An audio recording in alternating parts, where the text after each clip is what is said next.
Hello, everybody, and welcome to the Patient Players Podcast. This is episode 63, the December the 21st edition of the Patient Players Podcast. Thank you for joining me. I La la la la la. Christmas is here. am your I'm host, here. I'm here with Daniel. your Christmas host, Daniel, joined by our lovely choir named Jordan. Merry, merry, merry, merry Christmas. Can It's you like a hear Christmas episode. this angel's voice? It's Jordan. He's the angel. How are you, Jordan? Oh, I thought you were saying your voice. You're just flat out saying, like, can you hear my voice? It's the voice of an angel. I mean, that sounds like something I'd say, but how are you, Jordan? This angel's voice. I am pumped for Christmas time. I am pumped for Christmas time. That's right. That's right. So what, Jordan, I'm sorry, I don't recognize you. Which Jordan are you right now? You know what? I'm feeling like Jaundice Jordan today. He has returned. You know, I don't think I actually know what jaundice is. Isn't it? It's some horrible disease. I believe it's a disease of the skin. I gathered that much. Oh, that's fine. They can just put some lotion on it, right? Jaundice is a yellow discoloration of a newborn baby's skin. Do I have to be newborn? I believe that is the case, yes. You might require light therapy for several days, or in some case, other treatment. Why wouldn't it be heavy therapy? Because light therapy is flashed on your yellow jaundiced skin. Also, whoa, that's crazy. Merry Christmas. Think if they did that with like a blue light, it would make the baby be blue? No, I don't think that. I think the yellow comes from a lack of some essential vitamin or something, and your skin just needs light. How cool, honestly, how cool would it be if you just had a baby and if you just like stuck it under like a light, like baked the baby under a certain light, it would just be that color for the rest of its life. Actually, that'd be really sad because people would do it and then it'd be like, this is my green son, Larry. Hold on, no, I got a story for you. But first, this is a podcast mostly about video games. My story has nothing to do with video games, but I'm going to tell it. We talk about video games here on the Patient Players Podcast. We're going to talk about some gaming topics and then jump into our question and answer section later on. We'll get to that when we get to that. But let me tell you the story I learned just yesterday that apparently, or 2 days ago I learned this. Apparently, my mother's father, my grandfather, when he was born as an infant, he was very premature birth. That can be bad, and when boys are born very premature, or many babies are born premature, they have to be incubated like they are still growing in their mother, so they have to be like warm. So you put them in an incubator. It's like a baby incubator. It's a normal medical device. This is a normal thing. Well, it's not like a gelatin or anything, right? They don't. It's just a warm box. It's like when you incubate eggs. It's just like a warm box. Okay. Because in my mind, I pictured like a big plate of Jello, and they just smash that baby in there. No, it's warm Jello, like a test tube where he's like floating with the bubbles. No, yes. No. This is just a warm box that the baby a cybernetic is in. Umbilical cord going into the belly button. So that's a normal everyday occurrence. What is not a normal everyday occurrence is my great grandmother not trusting doctors and hospitals. So she had the baby at home, but he needed to be incubated. And so they put my grandfather in a shoebox in their oven. And they just put their oven on low for like a long time, and they just left the baby in the oven.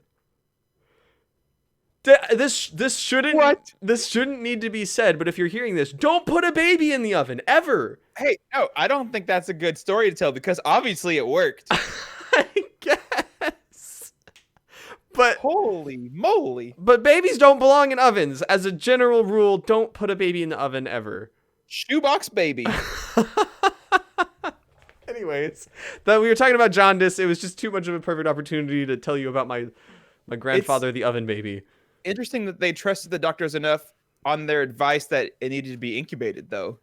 I don't like know. They trust them with that fact, but not to incubate it themselves. I can't explain my extended family's logic behind putting a baby in the oven. You're right, though. It probably was the right decision. Apparently, it worked out. But also consider this was my great grandmother, so we're talking about an oven with the reliability of like a early 1900s oven. So I don't know how that worked out, but it did. The baby was okay. That's my story. They didn't even have Google back then. If I Googled, is it okay to put my baby in the oven? What kind of results do you think I would get? Don't do that. You're gonna find some like crazy news articles from Florida where people actually did that because they were on all sorts of drugs. In the front seat, in the sun, in the passenger seat, in the pool. No, Google. I want oven. The autocorrect's not doing it for you. Okay. Good. And the first result is a YouTube video. Cooking my baby in the oven? Mother simulator? All right. All right. It is primarily a podcast about video games is what you're listening to right now. Thank you for joining us. We have brought a couple fun topics for this merry, jolly Christmas week to you, dear listener, and your wonderful ears. Jordan, will you take us away?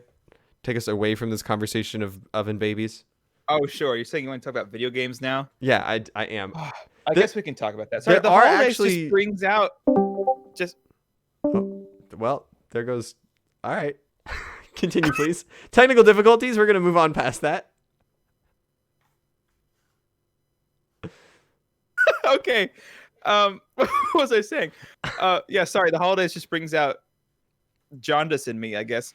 But on a different topic of holidays, Epic is having an incredible Christmas sale right now. Have you seen it? I have. That was one of my topics, actually, because I have made a purchase. Oh, you did? Is it what I think it is? It Please is. Tell me. It is. We did discuss it. Yes. Okay. I guess I'm starting. Yes. On the Epic Games Store, they are currently having a holiday sale, but in addition, they are doing what they've done a couple times before, where Epic is subsidizing purchases over a certain dollar value. I think it's 15 American US dollars. They are giving $10 off, and so anything that's $15 or more is actually less. So the games are on sale twice. And I happened to purchase a little video game called Star Wars Squadrons yesterday. I have installed it. Amazing. I've not played it, but I have installed it. And that game is, $40 normally. I think it was down to $23 on the sale. And with that $10 coupon, that means I paid less than $15. I paid $13 for that game. A $40 game that came out this year. Did you get that game, but you also got an X-Wing fighter glider in Fortnite. That I was this close to buying the game again just for the X-Wing glider. I did not do it. I couldn't get myself to Can I gift you mine? Same? What? Oh, no, I don't think, probably not. I can't give you my X-Wing glider? No. But I almost did the same thing for Fallen Order too, because you get a Stormtrooper costume. Also, if you buy it on Epic Store. So wait, if I already own it on Epic, does that mean I have the Stormtrooper outfit? Maybe? Because I bought Jedi Fallen Order during their last Christmas sale for the same reason, because it had a coupon attached to it. I think that's when they started the deal, and then they brought it back this year. Okay. Well. Yeah. So now you can be a Stormtrooper with an X-Wing. With an X-Wing. Or, that is terrible synergy. Or I could just play a Star Wars game where I could actually be a Stormtrooper or fly an X-Wing instead of playing Fortnite. Because then I would be playing a Star Wars video game. You know, I was realizing I love games where it's just a mashup of like all the universes together. Mm-hmm. And I'm like, if you think about it, I think Fortnite is like the top of that list in history just because of their skins. I might disagree with you there. I think there's a different game. What would you say is better? There's a much better mashup game that is getting a new character this week. One Sephiroth has joined the Super Smash Brothers. No, I still feel like Fortnite's is more vast than that. See, and in what other game can you play? Can you have Master Chief? Mm-hmm. John Wick. Okay. You know, name any of the Star Wars characters they had. A Borderlands guy. Mm-hmm. Again, my knowledge of Fortnite skins is very limited, so I'm sure there's been ones for the past years that I just don't know about. I mean, up until recently, Smash Bros. Was pretty much Nintendo, but like now you've got your Castlevanias, your Monster Hunters, your Mega Mans. You've got a couple other that I'm going to just be pretending to listing off here because Jordan's not here. And all those other characters is why I think that Smash Bros. Is more important than Fortnite. No. You know, that's a good point. I never thought about that. I did not play it straight that whole time. Don't worry about it. Oh, okay. No, but you get Capcom in there. They brought in Monster Hunter, Castlevania. They brought in, which is pretty cool. You got Solid Snake and the whole Metal Gear series with all the assist trophies. You've got Shovel Knight assist trophies. You got Sonic the Hedgehog, Shadow the Hedgehog, I didn't Mario. think about all the trophies Yeah, and the spirits. And nowadays, it's like anything's up for grabs. Banjo and Kazooie, a Rare, which is now an Xbox company property. So like an Xbox character is in there. You've got Cloud and Sephiroth and Min. That's still Nintendo, but there've been all sorts of crazy people. You've got from Square Enix in there. You got the hero from Dragon Quest. Like just nuts crossovers in Smash Bros. Unending crossovers in Smash Bros. In terms of gameplay of crossover game, I think Smash Bros wins every time. But I still feel like the Fortnite skin collection is still more vast than 60 different franchises. Not even 60. There's 60 characters in Smash. Isn't there 120 characters? No, there's not 100 characters. Okay. I don't know the number. Like if you count up all the franchises, you know, Nintendo's is a big chunk. Of course. And then you named a bunch. And even the one they're adding or did add already this week isn't even a new one. Like they already have a character from that series too. Sure. Which man, I was talking about the Epic sale, which I guess I can finish on, but you mentioned Sephiroth. Yes. Dude, I'm so very bummed that you don't have the Season Pass 2 of Smash Bros. Okay. I'm thinking of getting it. I mean, they have a lot of characters out in there. It sounds like fun. Yeah. But for the main reason is you love being a tryhard. Am I right? You love... No, that unfounded accusations just thrown you out. Unfoundedly love being a tryhard. So I texted you a little bit about this. I don't know if you looked at more details later. Okay. But Sephiroth technically doesn't come out until Wednesday. Sure. Which is in a couple days. However, because they wanted to celebrate him being like a major video game boss in the game, you can do a one-on-one AI match against him and unlock him early by beating him. That is, if you own him already in the past, and you can. So therefore, he's out right now. Yes, yeah. You get to choose. You can do easy, medium, easy, normal, or hard. I think. So I obviously, of course, did easy. I was afraid that this was going to be like really difficult because I just wanted the character. It's not going to be difficult. You picked easy. It was very easy. Yeah. Why would you pick easy and then expect it to be difficult? But this is what I'm saying. I'm like, if this was Daniel, he would be like, oh, yeah, man, I'm going to do it on the hardest difficulty, and I'm not going to stop till I beat him. So I feel like I actually earned this character. And I was like, that is so not me. I'm like, let's beat this guy on easy in like top 15 seconds. Boom. Good stuff. He's mine. But I thought of you with that being a thing is that you have to beat him on the difficulty you choose, you know? So I would be like, but it's still like, the variable difficulty completely removes any barrier to defeating him. So he basically is just out. What do you mean by that? Like the fact that you can unlock him with an easy boss fight takes away any of the specialness of beating the boss fight to unlock the character. Yeah, absolutely. Yeah. And with this whole ordeal, I thought even easy was going to be like difficult, you know? Like, no. I didn't take a single hit. I beat him without taking a single hit. So he's out. If you can beat him without taking a single hit, then like even the kids who just bought the game and are kids would eventually beat him. Just get like, you know, Bowser, hold down B, you can probably beat him that way. It was when they say easy, I wasn't expecting like easy.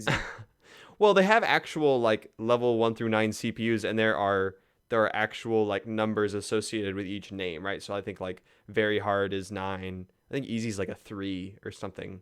Like they have actual numbers associated with those.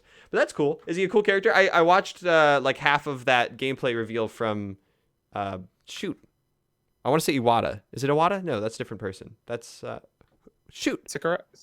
Sakurai, yeah. Sakurai. Yeah. I didn't actually play him. I just wanted to unlock him and then move on with my life. Because I was going to an event that night where my friend Judah is going to be there and he likes Smash Bros. So I wanted to have him in case we played that night. We didn't, so I still haven't touched him, and I probably won't touch him till he actually comes out without you having to do anything. Okay, I have. So you took one of my topics with the Epic sale. I take your topic with Smash Bros. But I have a few other like real quick topics that I can touch on of like updates I haven't touched that I wanted to mention. Hades randomly out of nowhere got its cross save update dropped. Yeah. So I haven't tried it because I don't own the game outside of Switch. I was up until maybe like 2 weeks ago, I could have sworn that I would have purchased Hades the moment I'll purchase Hades on PC the moment cross saves were enabled because I was enjoying it so much on Switch. The only problem is I've enjoyed it a little too much on Switch. There's not a ton left for me to do. Like there are still achievements I don't have. That was just like last week that you were saying this, wasn't it? That I wanted to buy it again. No, that you were like that you probably weren't going to buy it again because you ran out of stuff to do. I think that was just last episode. I've only been thinking it recently, so that was probably last episode. So that's hilarious. And then that week they release it. That they were waiting for me to be finished with it, which I don't know. I might still buy it just because I think it's such an amazing game that I wouldn't mind paying again for it. And I think it is on sale on Epic right now, and it's great. And now they have cross save, so I can play it on my beautiful looking computer. Honestly, I need to look up if it runs in a high frame rate, because if it runs at a high frame rate at a high resolution and I can use my nice controller, then I'm just gonna buy it just because I want to play it that way at least once. Yeah, you know, it's funny. I'm probably more likely to play your copy on. Oh, you said you get on Epic though, right? Probably. Okay, never mind. Yeah. So is the frame rate only 30 on Switch? I'm not sure. I'd have to actually go look up the technical details. It's such a stylized game, and the art is so beautiful that when I think about high or low frame rate games, I usually compare them to games I've played at the different frame rates, and that's how I can tell. But it's hard to compare that game to anything because it looks so unique. Interesting. But very interesting. I would assume it's 30 frames on Switch, just because I know it's hard for the Switch to do anything at 60 frames, and that game can get a little crazy. Man, you know what? What do I know? Danny podcast. What do I know, Jordan Pants? I was really getting on the trend here of like having a nice fancy console. You know, I was like starting to get sucked into the console race. PC Master Race still being the Master Race, obviously, but I was really starting to feel the appeal of the PS5. You know, you got those sweet graphics, you got those sweet frame rates. It's wonderful. I was given a Christmas gift this week because they were in town, a friend from out of town. They gave me Watch Dogs 3. The Legion? Super excited to play it. Yeah. On PS5. I stick it in the old PS5. I'm so excited for those sweet frame rates. And the game is locked to 30 frames. Wait, is that really? Literally, frame rate is more important to me than like graphics. Like pristine gaming for me is just smooth, buttery. I don't care, like 120, 144. That's still nice, but like 60, that's good stuff. I was so sad to find out that the game is locked to 30 frames on PS5, and is it not on PC? It is on PC, where it runs at 60 frames. I guess if you have stuff for it. Yes, that's true. Which I do. That's why I was like, I can't believe this. I didn't realize we were still in the universe where I have to look up a game beforehand. Will this run at 60 frames on PS5? Like, no, it should run at 60 frames on PS5. I think that's just like lazy development right there. And you're not even playing it at a higher than 1080p resolution, are you? Exactly. I'm playing it at 1080 because I like 1080. 1080 is fine for me. You just don't have anything higher than that to play. I guess your monitor goes to 1440. We have 4K TVs at our house. Oh, okay. Yeah, okay. Or just one. But yeah, I was so sad. I'm still loving it, but like every time my brain like snaps back and it's like, oh, this is still 30 frames, and it's like, why not just enjoy it? I am enjoying it. It's just it still gets me down every once in a while that I didn't think this was still a possibility of next gen consoles. Like, what was the point of getting this on a next gen console? Right. Besides ray tracing, it has ray tracing, but like, I mean, that's probably the reason it's locked at 30. That on its own is a big hit to your performance. I guess I'd rather have that off with 60 frames though, which some games on PS5 give you that option. They have the performance mode, yeah. Yeah, like Spider-Man, I think Miles Morales, you can turn on ray tracing, which brings it down to 30, and then you turn it off and it goes back up to 60. And it's like, is 30 frames worth the price of not being able to see myself in a puddle? Yeah, I would rather have 30 frames extra than like, oh look, I can see my reflection and look, there's lights on the ground. That makes sense. That's it. That's my rant. That's my sad rant. That I thought that was just the standard for PS5 games, but apparently not. Apparently not if you're Ubisoft. and you can sell a game at 30. I'm genuinely disappointed to hear in the struggles you're having with frame rate on the PS5. Thank you. Yeah. But virtual pats. Thank you. I appreciate it. That's it. That's the rant.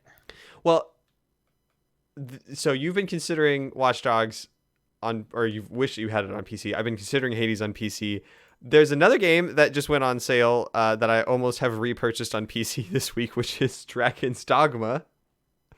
And that's the Switch game you've been playing a lot recently, right? Yes, I've been playing a ton of it on Switch, where it was a little bit more expensive than if I had just bought it on PC. But I got another email, even though it was just on sale during the Thanksgiving sale for Steam. It's on sale again on Steam for like $9, and I've been really enjoying it. But it doesn't have cross save, so there's no way I'm gonna do it because I've put tons of hours into it. Yeah, and like I've been enjoying it. I think I'm glad that I got it on Switch. I don't think I regret that decision because like it's run decently. I haven't noticed it slow down or anything. It doesn't look great, right? But it's an old game, so it would have looked better. The not remaster, but the updated PC textures would have looked better on PC. But I like the fact that I could just sleep it anywhere without having to like fully shut down the game. I don't think I would have played as much of it if I had it on PC. But I thought I was going to complete that game, and it took a turn that I like had a suspicion about, but I really didn't expect it to.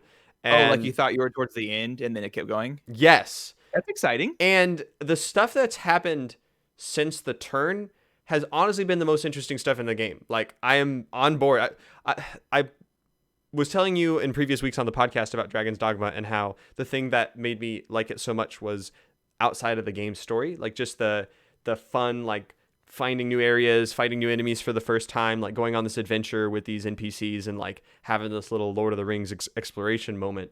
And that pretty much after that podcast, it didn't really happen again because I had honestly explored a ton of the map. Looking back on it now, unless this like new chapter of the game has a lot more of the map, I think I've actually explored the entire map. Most of it not on any sort of quest. I just chose to go there and find a bunch of interesting stuff, and I'm sure that there will be quests there when I go there later. But I started doing more of the story stuff. I came to what felt like this conclusion, and that it definitely wasn't. And now, like, the world has changed a bunch, and like enemies are a lot harder. And there's like some story you wanted, stuff. Isn't it? Like, it is. You're saying it was getting too easy? It was getting way too easy because my character was like getting really, really strong. And now like the enemies are really strong again. And it's like, oh, I forgot what it's like to not just walk up and like 3-shot everything. So I was like kind of souring on the game, and then I gave it another shot and was like, you know what, I do really enjoy this game. I'm gonna see it through. And now I'm really glad I did because I've been having so much fun with it again. Dude, that's awesome. It's like you got a free update or something. Kind of, I mean, it's built into the game. It was just playing more of the game. Like, oh man. Yeah. How sad would that have been if you just put it away for like a few years? Turns out you just need to finish the games that you play to enjoy them. Well, my major topic for the week that I wanted to talk through with you was actually something really interesting with Dragon's Dogma. I started another new game this week for the first time. It is a game that we have discussed because it was on this month's Humble Bundle choice. The monthly subscription from Humble. Overcooked. No, I have not been playing Overcooked. I've been playing a game that called... would have been hilarious. Just you like, I beat Overcooked 3 stars every level, solo, 1 controller in each hand. Master Chef. No, I have not been a Master Chef. I have instead been playing a game called Shining Residence Rebirth. Tell me how interested you are in the game already, Jordan. Shining Residence Rebirth. Your face says it all. It sounds, is this like an HD remix of a game from the 1920s? It is a remake of a game that never came out in English before the remake, called Shining Resonance. I did not know that there's an entire JRPG series called Shining. They have all sorts of Shining games. Shining Resonance was one that came out, I believe, on the PlayStation 2. I could be wrong there. Might have been the PlayStation 3. Never heard of it before, but I got it in this Humble Bundle. And this was the game when we were looking through all the trailers where you could be a dragon, and there were lots of dragons in it. You've been playing that game? I was playing that game. What? It is very interesting, but what is so surprising to me, and this was like what I wanted to talk about today as my topic, was that it has almost been like a like point for point comparison to me of between Western RPGs and Japanese RPGs playing Dragon's Dogma and playing Shining Resonance Rebirth, because both of these games are older, because Dragon's Dogma is from like 2011 and Shining Resonance is from even before that. It's just been remade. And like they both are just absolute poster children for their genre, and I've been playing them at the same time, and it's so funny to go back and forth because at moments I'll feel like I'm playing exactly the same game. Like, oh, there's a giant ogre in this cave. I'm going to go run at it, and my allies are all going to run around it, and we're all going to be doing combat, and I got hit. I need to pause and like eat my medicinal herb. Like literally everything I just said is perfectly describing both games. That exact scenario has happened to me in both games. But all of the stuff that's different is like really funny to me, just how I've known these differences but like never picked up on the cultural difference here. So like everything from like the menus of the game stood out to me so much. Like Dragon's Dogma has a very Dark Souls menu, like the fonts, the colors, the way you navigate it. They have like this separate equipment menu, whatever. And all of the movement ticks, like when you hit a button, it's like little ticking noises or like stone noises or whatever, or like shuffly noises of metal and leather when you open your backpack and stuff like that. Then you go over to Shining Resonance Rebirth. You said it's like a Dark Souls kind of feel? Yeah, the look and feel of the menus, very Dark Soulsy on Dragon's Dogma. Then you go. Is Dark Souls a JRPG? That's a Western RPG. But it's made in Japan. Sure, but it's the style of a Western RPG. Okay. Yeah. Then Shining Resonance Rebirth, on the other hand, it's like you start up the game and all the menus are bright and there's like big orchestral music all the time, and then you go in and it's like you hit start and there's all of your characters like in a big portrait and you have all of their stats on them, and then you hit down and it makes like the same RPG noise that they've been using since the Super Nintendo of the like weep weep weep weep, and like and then I've played a lot of Dragon Ball games, and like I didn't even realize how I could just tell the UI design of a Japanese game is so stark compared to other games. But menus was one thing. The stories of the game so both trying to be like epic save the world adventure involving dragons and knights and wizards and stuff. But like meanwhile, Dragon's Dogma is like, there is a destructive dragon that's causing the apocalypse and he falls upon your little fishing village and you are, character created monstrosity person, whoever you make yourself to be, nameless, doesn't have a backstory, just some nameless fishing boy that like stood up to the dragon and he steals your heart and challenges you to face him. So you need to go adventure the world and get stronger to face the dragon.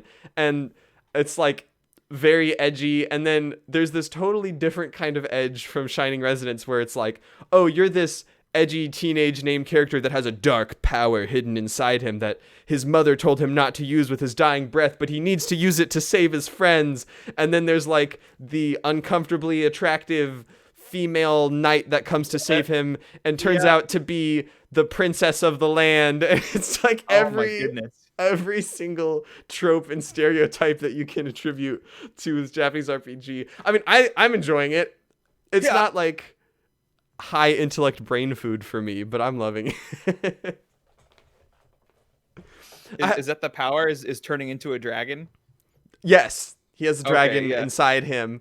And when you fight dragons, in the Japanese one, you am dragon. You am dragon. You also do fight dragon. Of course. That's the first fight of the game. Not the first fight of the game. That's the first boss fight of the game. Is a dragon. Best of both worlds. Yes. And let me tell you, they try to build all this story up about like the danger of him using his power and about like, oh man, I'm gonna hurt someone if I keep using this power, and I should never use I shouldn't rely on the dragon's power. If a video game gives me an option to either be a dragon or not be a dragon, I'm going to pick the option where I get to be a dragon. Oh, so you actually get the option to do fights and not as Dragon Man? Well, so it's a mana mechanic. So it's literally just a skill. You just hit a button. Oh. You hit a button, it plays like a Sailor Moon transformation cutscene, and you're just a dragon, and your mana is slowly draining. And Okay. the lower your mana gets, the more likely it is that you'll just randomly go berserk and you lose control of the character, and the dragon just starts attacking everything. But the thing is that usually when I'm the dragon, I'm standing right next to the enemy. So if I ever go berserk, he just keeps attacking the enemy, and I just switch to one of my other characters for a while. And I'm like, this is fine. I'm just going to keep being a dragon every chance I get. Like, you can't stop me from being a dragon all the time. That sounds good. That's a good plan. So I've been really liking it. And the last thing I was going to compare, last two things were like the combat, where I described like, oh, you run in, you fight the ogre, you have your NPC allies around you, very similar between both games. But then with Shining Resonance, it's like you're walking around the world map and there's creatures and you bump into them and boom, you get like a circle around you, you can't leave, and you're like in an instanced fight with that creature, and you defeat them and you get their loot and their XP or whatever, and then you go back to your like world travel mode and you move on to the next character, and you can like run around them to dodge their fight, and you can like find loot in the world. Dragon's Dogma is more just like, oh, there are enemies, you run up and you fight them and you get a little XP number when you win, and you are doing amounts of damage to them that are numerical because it's an RPG, but they don't have like numbers flying off of them, that kind of thing. There's not like critical hit mechanics. I guess there's certain characters that have critical hit mechanics in Dragon's Dogma, but way more into the numbers and the stats of it on the Shining Resonance side. And then the crafting in Dragon's Dogma, it's like, oh, you've found these 3 herbs from this one corner of the world, and you craft them together to get this potion that temporarily boosts your strength. And oh, if you take a rock and a shackle, you can bang them together to make a skeleton key, and like your typical video game crafting mechanic stuff. And then you come over to Shining Resonance and it's like, oh, if you take the feather of this flaming bird monster and combine it with this thing, you'll get like the soul of flame, and you equip it to your sword, which has its own stats for its different forms, and it's like a soul buff. It's just how weird and ethereal all the crafting is. It's not just like rock and stick make pickaxe. It's like, oh my goodness, I need to combine the essences of the creatures to create some sort of like powerful magical item. There has to be like a crossover game out there where it combines these two different styles in a hilarious way. Like, I feel like that'd be a good game. That would be a good game. I feel like you'd almost, unless you went like huge scope, you'd have to limit it to like your more 2D sprite based game. But I bet you could do like a game that plays like and has the story of like your normal like dark fantasy Western RPG, but then you're like, and then the princess comes out of nowhere, like with a different art style and everything, and you're like, oh my goodness. I would love that. If you literally did like different art styles, and like depending on which character you picked, it's either like a turn-based like JRPG style or like a really intense fight. The thing I will end this conversation on that I think will get you excited is that I realize that in either game, the thing that keeps getting me the most exciting is not any of the normal fights, but it's always the boss fights. Like, I want to go find the griffins and the dragons and the big monsters because I want to learn their attack patterns and dodge them and like counter them and have a lot of strategy to my fighting. That's what I enjoy in those games. And they kind of parse those out very sparsely in both of these games. And that's the part I want in both of them.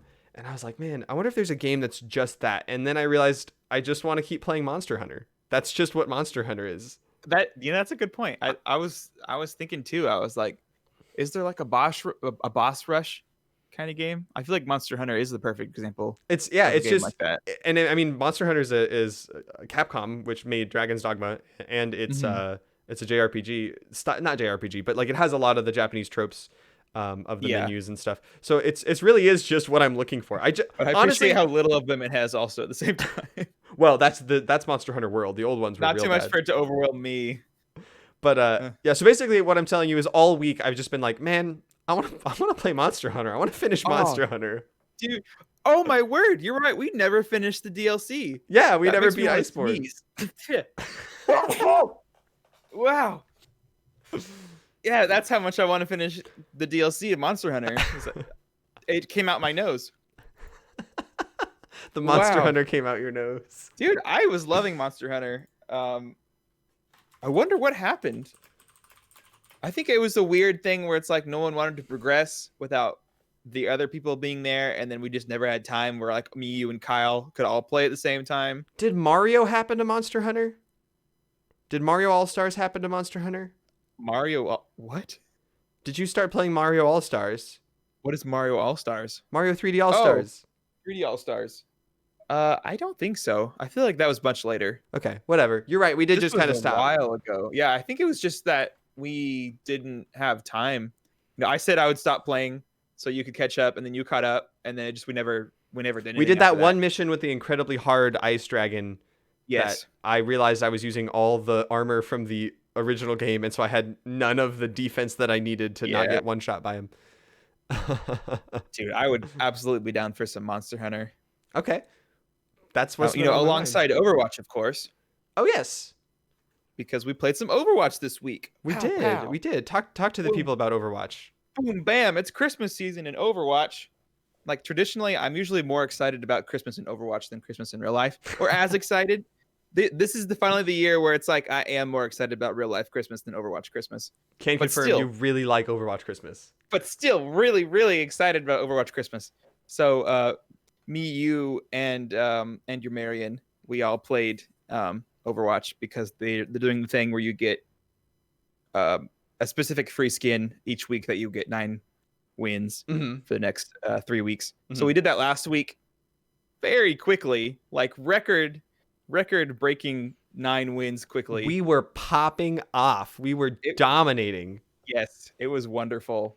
I think we went to bed by like 11:40 that night, which is also a new record for getting off Overwatch and going to bed. Yeah, exactly. It's like we got 9 wins. Like, I guess we're done. Like, it's not like 1:30 and we're all going to bed like, upset because we're like, oh, we can't get these last 2 or 3 wins. I mean, usually we go to bed and we've only gotten like 2 to the entire night, but yeah. Mm-hmm. Yep.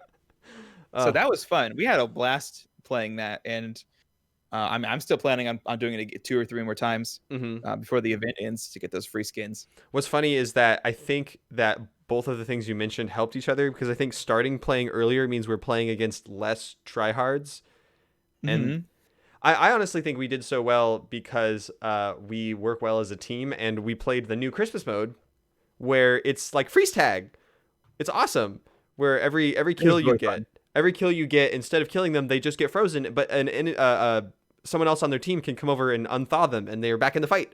So it's like first person to kill all 4 of the enemy. But the thing is that you only have 4v4 on that mode instead of 6v6. And so for us, where we are a group of 3 already, it worked out really well because we could coordinate what heroes we play and just work together as a team. And we only had one person who could be horrible and ruin our entire game instead of having 3 people. Did happen a few times. Like there was that one match where he just fell off the cliff at the very beginning and then just quit.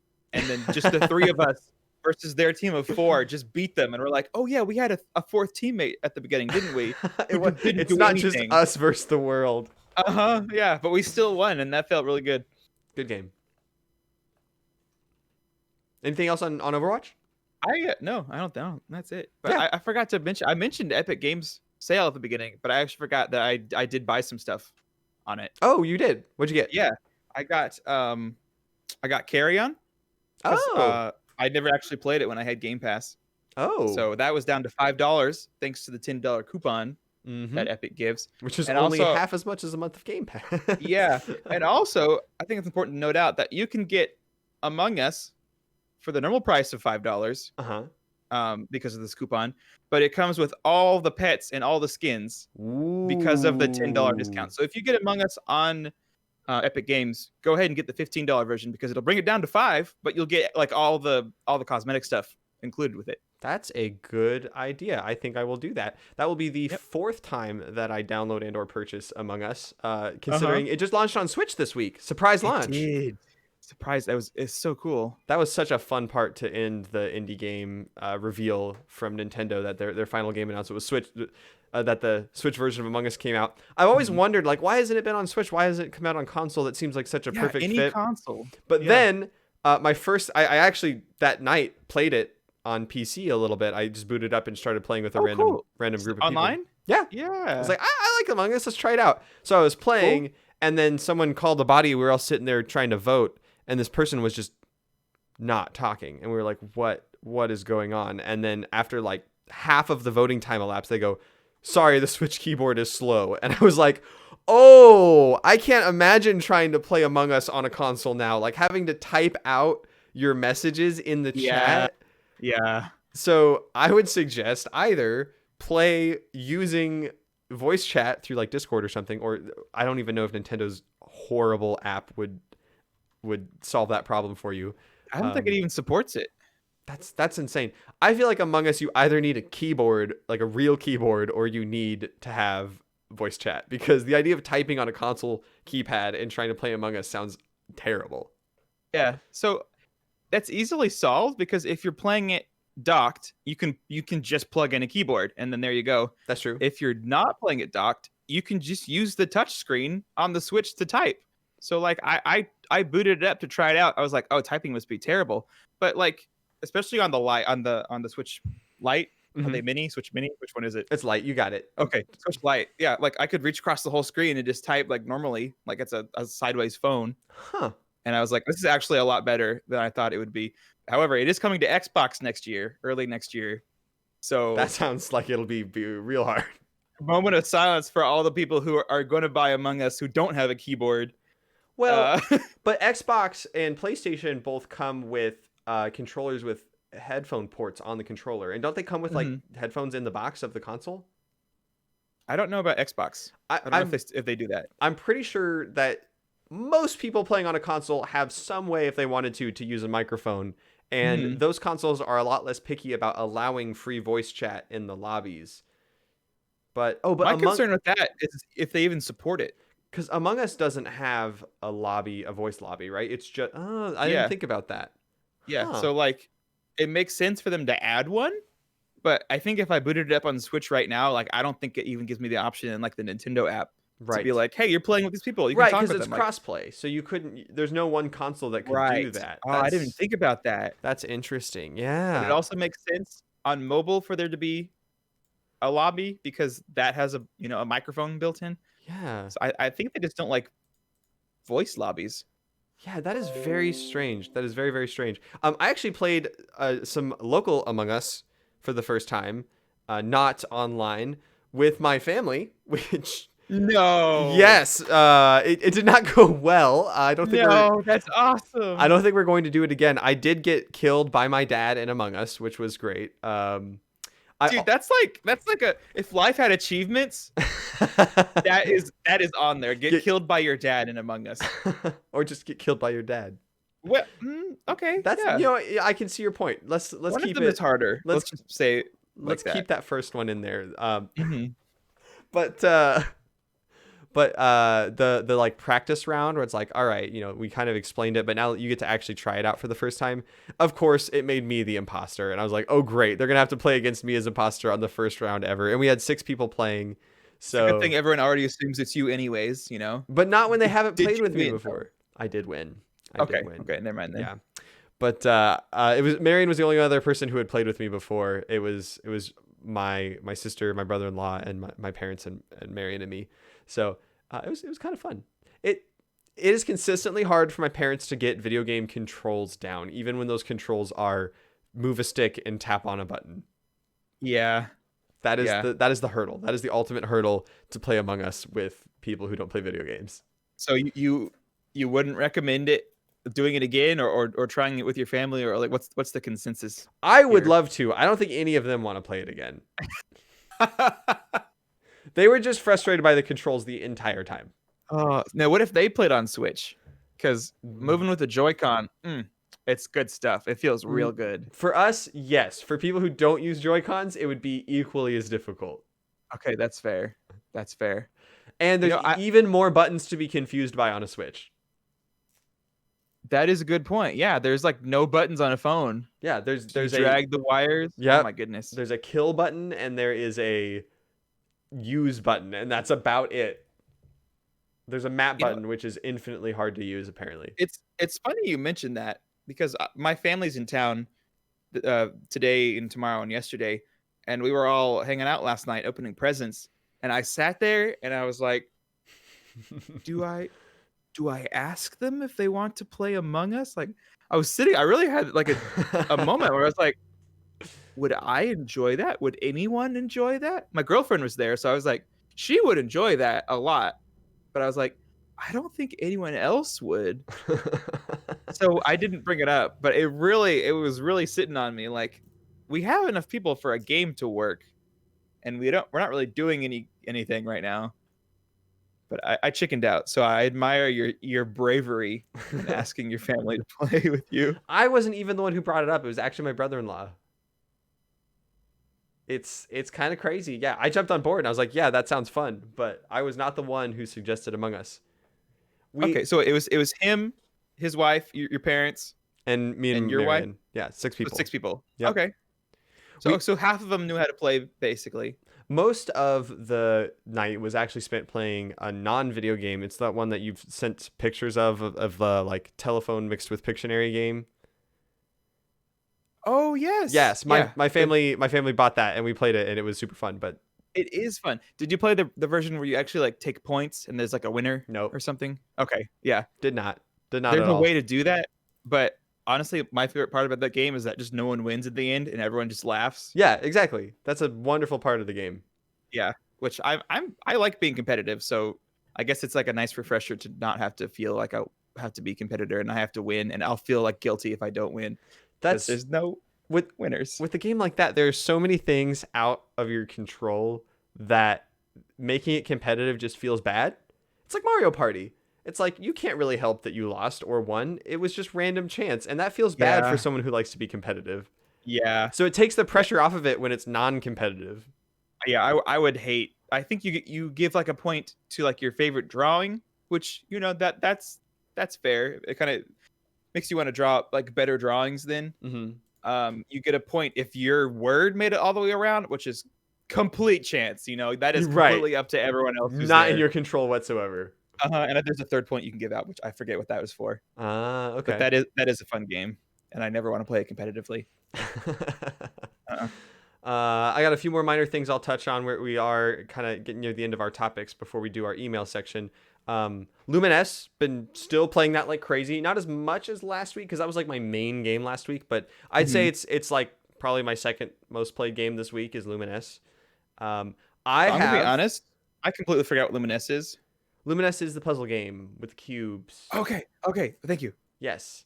Because I see Marion like booted up a lot on her Switch, right? We've both been playing it like crazy. Okay, and every time it does, I'm like, I forgot what that game is, but they're playing it so much. So thank you for the reminder. It's real fun. I have officially completed the challenge mode of Luminous, all 105 levels. I don't know. Did you not know there was 105? I did not know there was 105. So I'm on like level 99. I'm like, Luminous, hit all the squares. And then I get 100 and it's like, yay. And it like fades. And then the next level fades in. And I'm like, when does it end? And I was just going to keep playing. I had been playing for an hour straight. And I was like, I don't know when this is going to end. But after 105, it officially ends. And I beat it in an hour and 8 minutes was my final time. And that was my third attempt at the challenge run. Wow. Yes. But I've unlocked all the different songs now for challenge run, which is good. That's cool. Yeah. Very cool. I've played a bunch of them in the competitive 2-player game. I think we had just played it like once when I brought it up last week, but we've kept playing that throughout the week. It's been super fun. Mm-hmm. A couple other small stuff. We played some of the Unraveled 2. Got through like the intro level, and then the first level of the actual game. Nice. Just fun. Nothing really to say about that game. Very chill, very easy to play. We're just looking for something to do on like a little date night, me and Marion, and we're like, you know what we used to play years ago? Let's play some Magica. So we booted up Magica 1. Yeah, we booted up Magica 1, and that game is still pretty buggy after all these years. That caused us to have to reset the first level about halfway through, which kind of was frustrating. But is that the game where you're like, ooh, what's over here? I bet it's a secret. And it's like, it's a secret. That was Magica 2. Oh, okay. Which if we did have fun with Magica 1, I think we are going to go back and play more of it, and at that rate we might as well just play through the second one too. But very good game. I still suggest Magica to anyone who's never played it before. It is a adventure game. You play as a wizard. I love wizards and magic, and it's cool because it doesn't give you spells. It gives you 8 elements, and you can combine them up to 5 at a time in any combination you want, and they all have different effects. Up to 5? I didn't realize. I thought it was just 1 with 1. No, you can have up to 5 combined elements. So you could do like a lot of combinations. Like rock, rock, fire, fire, fire is a big fireball that is mostly fire. Or you could do rock, rock, rock, rock, and 1 fire, and you get a giant stone that lights things on fire. Or you could do... Oh, there's actually more than 8 elements because some of them combine. Like if you do water and fire, you get steam. If you do water and cold, you get ice. So there's actually 10 elements, and they all do different things.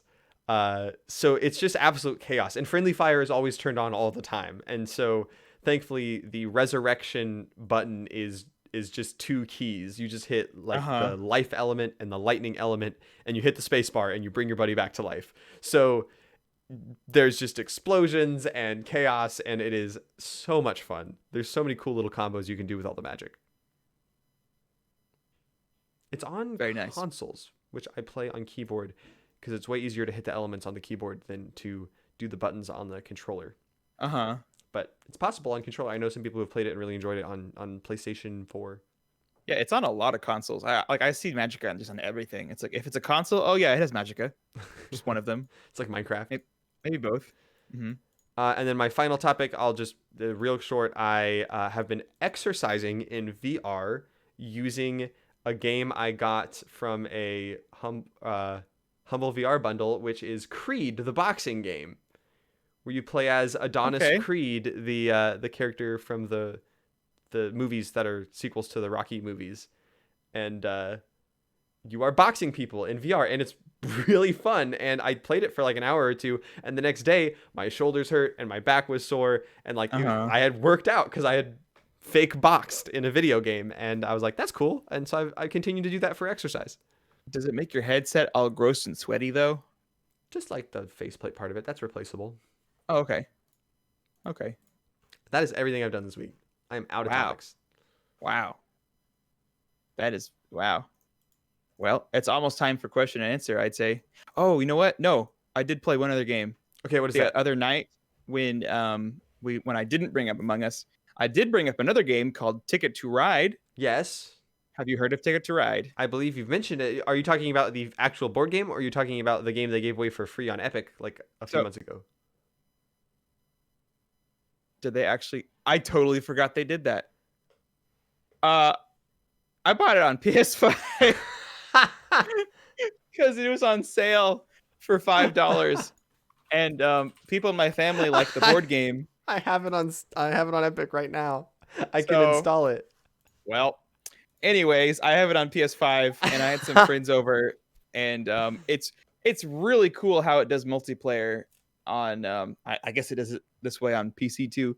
But you actually download. Actually, maybe it doesn't. You download an app, and so everyone who's playing, like the game board is on the screen. Everyone who's playing can look down at their phone, and on their turn, they can see like the board on their screen and all their cards and everything you do. But everyone else can see what's going on the main screen. So it works really well for a digital board game. And I played that for like a few hours this week with a bunch of friends, and we just had a blast playing it. Like more fun than I had playing it in like physical version in the past, which I think is saying a lot. Yeah. I found that with a lot of virtual board games, like when you take the hassle of the actual cards and shuffling and keeping track of tokens and that kind of thing, when that stuff's all automated, and if it's purely automated, it sometimes takes away from it. But if it is automated and still visually represented with like moving graphics and stuff like that, I think that actually enhances most board games.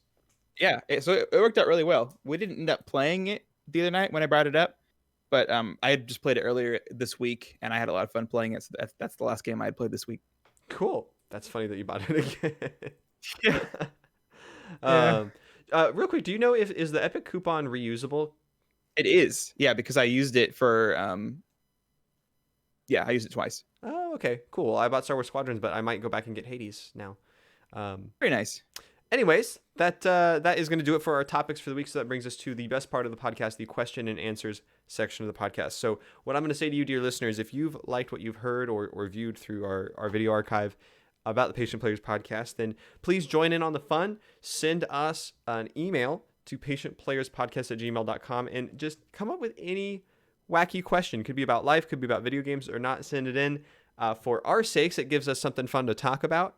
And you can also send in questions or join us throughout the week when we hang out and play games over on the Discord channel. That's patientplayers.com/Discord.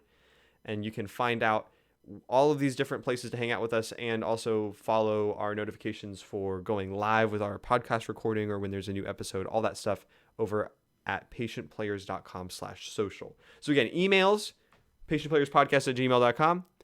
And all links that you need to go where you want to, patientplayers.com/social. With that being said, we do have some emails this week to go through. Will you take us away, Jordan? Yes, sir, Mr. Podcast. Merriest of Mondays, patient players. Ho, ho, ho. I have 2 questions for you this week. This email is titled Among Us and Candles, just as a little spoiler. Mm-hmm. And this is from our regular writer, Miranda. Number no, one, this is a brand new writer, Mary Miranda. Thank you. I'm so sorry. Thank you, Jaundice Jordan. I didn't look ahead to the end of the email. If they were to add more colors in Among Us, what colors would they add? Ooh. And if you were a candle, what scent would you be? Sincerely, Mary Miranda. There it is. There's the Mary. Among Us colors that they've added. The ones they have are good because you are mostly referring to people as their colors. So you wouldn't add like obscure colors like fuchsia or anything. Ooh. You know what I mean? Rainbow. It's like, he was blue, but now I don't know what he is. Well, I was thinking, what if they were like rainbow striped? That's actually my answer. I was going to say, like, what if they added like a rainbow or like a golden, like a shiny golden or silver? Ooh, I like golden. Golden's nice. And it was like a premium pack, though. That's probably what they would do, is you could buy absolutely. the premium Founders pack. Get the golden Among Us. For the Founders pack for the game that's been out for 3 years. Yeah, exactly. Yeah. I think that's a good answer. Because those are still like easily recognizable, right? Like, oh, I saw gold murdering this person, or rainbow was venting, or whatever. Like, that's easy to call out. Now, here's something I'm disappointed that didn't happen. Usually, when a game comes to a Nintendo console that is cross-console and has skins on different things, they usually add like Nintendo content. For example, Minecraft has a Mario theme pack that comes with the game that reskins everything to look like Mario. You can play as with a Mario hat in Rocket League. Yeah. I was shocked that there's no Mario hat in Among Us on Switch, or like Luigi hat, or like little overalls for them. That's not really a color? Didn't they say they're bringing new maps? Yeah, new maps. What if there's like a Mushroom Kingdom map? I don't think they would do that because that would have to be on all consoles, and Nintendo only likes Nintendo franchise content on their console. Well, you could do like a little Goomba stomping mini game. What if there's a mini game that's just like World 1-1 of Mario? You say World War 1? World 1-1, the first world of Mario. Yeah, this Among Us took a real dark turn real fast. What if they just had World War 1, but it's Mario instead? Isn't that great? I was like, what? This is the new Call of Duty that they're bringing to... Call of Duty World War is being brought to the Nintendo Switch, and it's just Mario in a trench. Man. Yeah, but like having like a Samus bean or like a Yoshi bean or the Mario Bros beans, like it's a missed opportunity that they didn't do that in the Switch port. A Samus Aran bean would be amazing. Yeah, like burnt with orange with a green visor. Like a little Metroid pet? Oh my gosh, you can't not do it now. That would be the best-selling piece of DLC of all time. Free money, baby. Yoshi would have like a Yoshi egg. Oh my goodness, how can they not do this? Luigi have? Like a toad? Or a star. It'd be a toad or a star. I bet you they would do a Mario skin with a Yoshi pet. Oh, that's good too. Ooh. Yep. Ooh. Yep. All right. What as my wife likes to say, what flavor candle would you be? I say that too.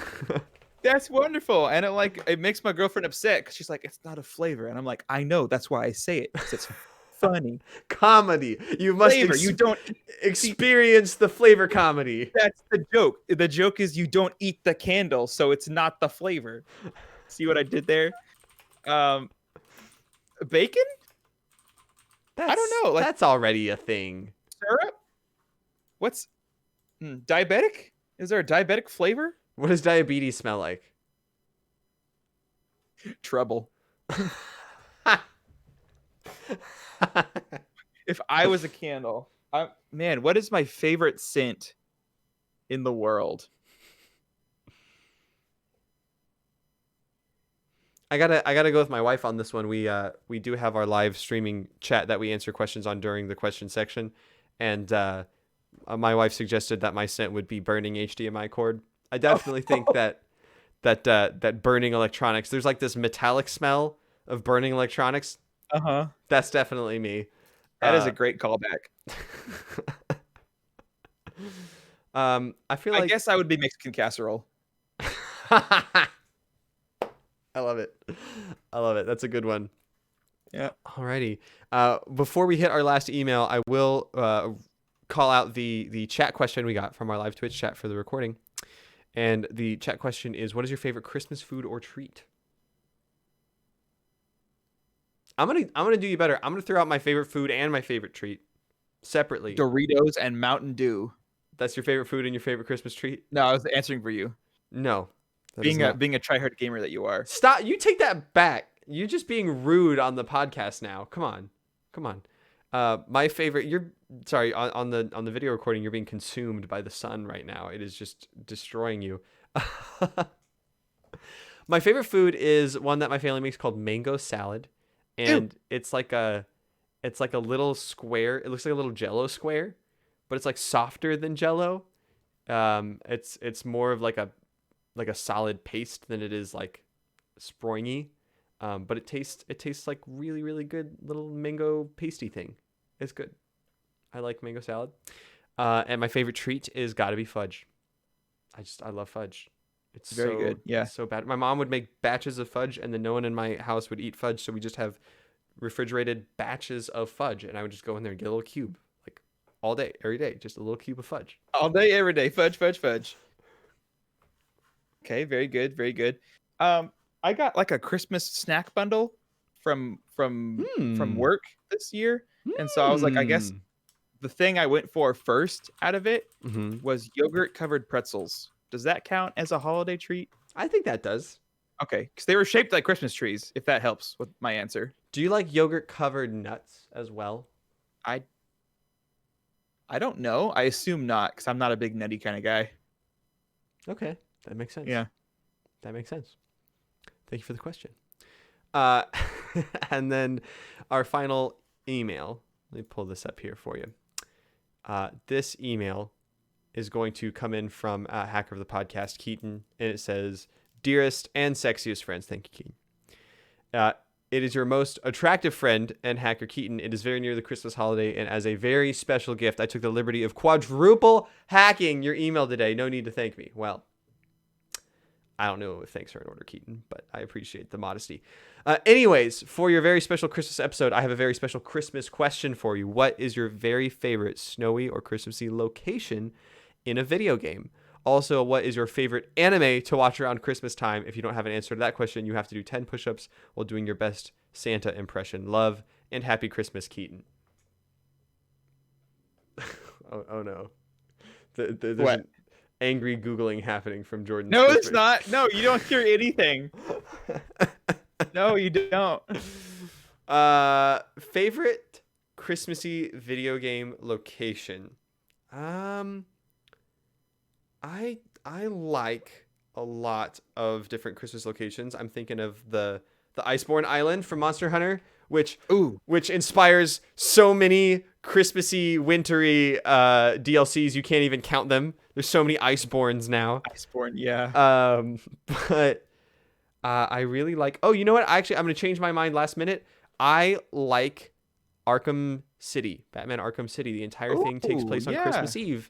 And that game has a really cool world of Arkham City. Therefore, it's a Christmas game. That is very much a Christmas game, all right? The whole thing is at Christmas, and the entire city is celebrating Christmas, and there are decorations, and there's snow. I can't stand people who say that Die Hard is a Christmas movie. Oh Or no, it is. It 100% is. Is a Christmas movie. I don't care about Home Alone. Die Hard is a Christmas movie. Oh wow! You can't start this fight now, especially not when you're on the wrong side of it. I didn't expect that to go that way, but not the other way. Interesting. Whew. Okay, yeah. Good. That's a good answer. That's yeah.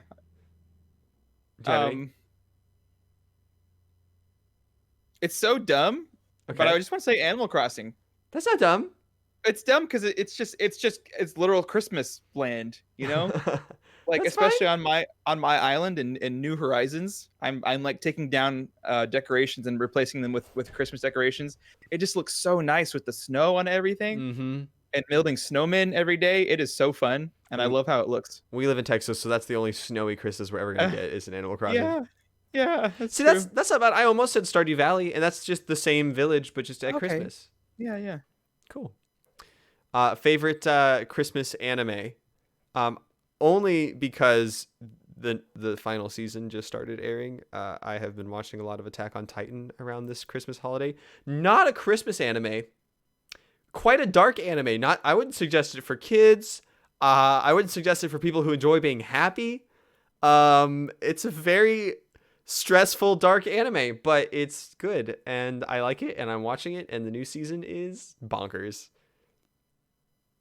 Good answer, but not a Christmas one. So you need to do 10 push-ups while doing your best. Read the question. What is your favorite anime to watch around Christmas time? Oh, okay. Ha! Yeah, you got me there. Ha! Ho! Ho! Ho! Oh no. Well, I for one, laugh. I love watching Winter Sonata. You know? Tell me about your favorite part of this anime that you've definitely seen. Well, it's based on a Korean drama. It's about a guy named Yoo Jin whose lover Ju Sang ends up dying in an accident. That sounds horrible. Of her heart heal, she moves forward in life and decides to marry a childhood friend of hers. Yep. But when everything seems to have finally settled down in her life, she comes across someone who looks also like Ju Sang. Spoilers for Winter Sonata. This sounds like an inappropriate anime. Reincarnate. Is this about a woman like deciding between two men in a relationship? This sounds awful. But it has a picture of a snowman. She's building a snowman with someone. So all right, so tell me, Jordan, what's your favorite part of this anime about a love triangle? It's when she comes across someone who looks like Ju Sang reincarnate. Oh, that moment where their eyes meet. Yes. Oh my word. And she's like, "Can you tell me your name?" Oh, sorry. No, that's the wrong. That's the wrong anime. Yeah.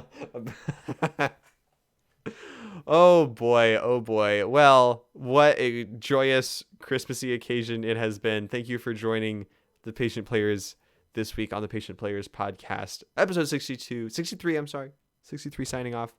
We will see you again. If you enjoy the podcast, please go out of your way to share it with someone who you think might enjoy it. Please, if you're one of the 53 Canadians downloading our old episodes from 6 months ago, tell us why. Email us.